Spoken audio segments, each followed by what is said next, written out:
Jésus est en vie. Le livre de la Genèse chapitre 35. Dieu dit à Jacob, lève-toi, monte à Béthel et demeure-y, là, tu dresseras un autel au Dieu qui t'apparut, lorsque tu fuyais Ésaü, ton frère. Jacob dit à sa maison et à tous ceux qui étaient avec lui, ôtez les dieux étrangers qui sont au milieu de vous, purifiez-vous, et changez de vêtements. Nous nous lèverons, et nous monterons à Béthel, là, je dresserai un autel au Dieu qui m'a exaucé dans le jour de ma détresse, et qui a été avec moi pendant le voyage que j'ai fait. Ils donnèrent à Jacob tous les dieux étrangers qui étaient entre leurs mains, et les anneaux qui étaient à leurs oreilles. Jacob les enfouit sous le térébinthe qui est près de Sichem. Ensuite ils partirent. La terreur de Dieu se répandit sur les villes qui les entouraient, et l'on ne poursuivit point les fils de Jacob. Jacob arriva, lui et tous ceux qui étaient avec lui, à Luz qui est Béthel, dans le pays de Canaan. Il bâtit là un autel, et il appela ce lieu El Béthel, car c'est là que Dieu s'était révélé à lui lorsqu'il fuyait son frère. Déborah, nourrice de Rebecca, mourut, et elle fut enterrée au-dessous de Béthel, sous le chêne auquel on a donné le nom de chêne des pleurs. Dieu apparut encore à Jacob, après son retour de Padan Aram, et il le bénit. Dieu lui dit, ton nom est Jacob, tu ne seras plus appelé Jacob, mais ton nom sera Israël.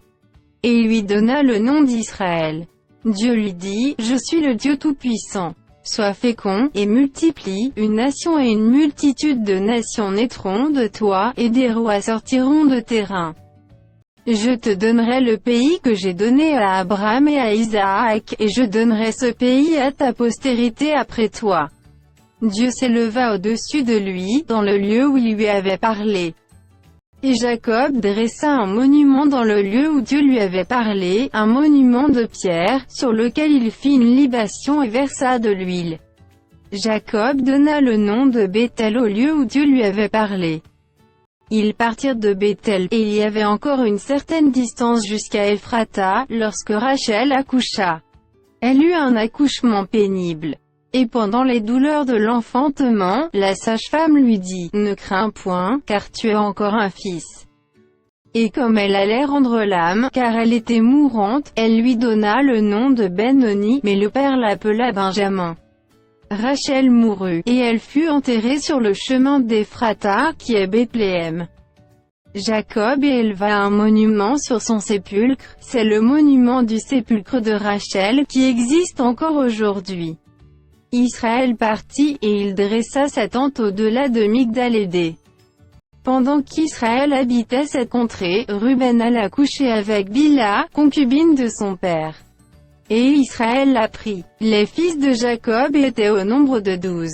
Fils de Léa, Ruben, premier-né de Jacob, Siméon, Lévi, Juda, Issachar et Zabulon. Fils de Rachel, Joseph et Benjamin.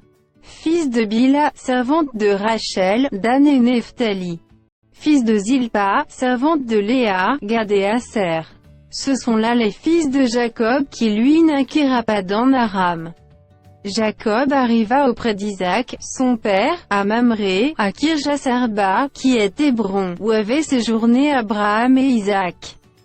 Les jours d'Isaac furent de 180 ans.